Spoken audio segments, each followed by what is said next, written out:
બુકોલ્સ રિલેની મર્યાદાઓ જણાવો. તો તેનો ઉપયોગ ફક્ત ટ્રાન્સફોર્મરમાં જ થઈ શકે છે જે વાઇન્ડિંગ્સ ઓઇલમાં ડુબાડેલા હોય અને જે કન્ઝર્વેટર ટાંકીથી સજ્જ હોય, એટલે કે તે ડ્રાય ટાઈપ ટ્રાન્સફોર્મર માટે યોગ્ય નથી. હવે આ પ્રકારના રિલે છે એ કનેક્ટિંગ કેબલ, બુશિંગ્સ અથવા તો ઓઇલ લેવલની ઉપર સ્થિત કોઈ પણ ઘટક એટલે કે કોઈ પણ કમ્પોનન્ટમાં ફોલ્ટ શોધી શકતા નથી. આટલા માટે તમારે એક અલગ પ્રકારના રિલેની વ્યવસ્થા અથવા તો અલગ પ્રકારના પ્રોટેક્શનની વ્યવસ્થા કરવી જરૂરી બને છે. ઓઇલ ભરવા અથવા તો મેન્ટેનન્સ દરમિયાન હવામાંનો ભેજ જે છે એ રિલેમાં જમા થતા અમુક વાર ખોટા ટ્રિપિંગ આપે છે. જ્યારે તે ગેસ સંચય માટે ઝડપી છે, તેનો ન્યૂનતમ એટલે કે મિનિમમ ઓપરેટિંગ ટાઈમ લગભગ 0.1 સેકન્ડ છે અથવા તો 0.2 સેકન્ડની આજુબાજુ એવરેજ સરેરાશ.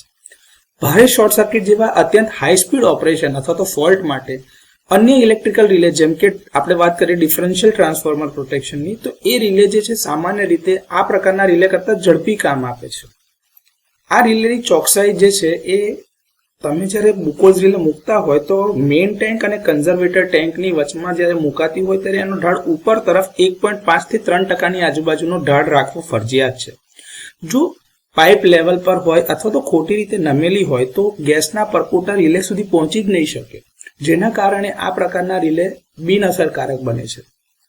આર્થિક પરિબળો અને પાઇપ વર્ક અને કન્ઝર્વેટર ટેન્કની રચનાના કારણે અને એની ભૌતિક જગ્યાના કારણે તેનો ઉપયોગ સામાન્ય રીતે ફક્ત 500 kVA થી વધુવાળા રેટિંગ જે હશે એ ટ્રાન્સફોર્મર માટે જ થઈ શકે છે.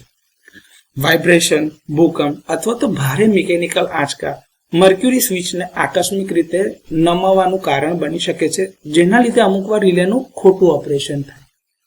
ઝડપી શરૂ થતા ઓઇલ પંપ એટલે જે ફાસ્ટ સ્વિચિંગ ઓઇલ પંપ હોય એ અમુકવાર એટલા ફાસ્ટ સ્વિચ થતા હોય જેથી એને લાગે છે ઓઇલને અથવા તો રિલે એવું સમજે કે ક્યાંક ફોલ્ટ થયો છે, કારણ કે સડન ઓઇલનું પ્રેશર બનતું હોય અથવા તો સર્જ આવતો હોય, જેના કારણે ટ્રીપ મિકેનિઝમ ટ્રિગર થાય છે અને રિલે ખોટી રીતે ટ્રાન્સફોર્મરને ટ્રિગર કરે છે અથવા તો ટ્રીપ કરે છે. જૂના પ્રકારના મોડેલની મર્ક્યુરી સ્વિચનો આપણે આમાં ઉપયોગ કરેલો હોય છે, જે બહુ નાજુક હોઈ શકે છે. હવે એ જો તૂટી જાય તો એમાંથી મર્ક્યુરી લીક થાય છે અને ટ્રાન્સફોર્મર ઓઇલમાં ભેગું થાય છે, જેના કારણે ટ્રાન્સફોર્મર ઓઇલની સ્ટ્રેન્થ ઓછી કરે છે. તો બુકોલ્સ રિલેની આ થોડી ઘણી મર્યાદાઓ છે.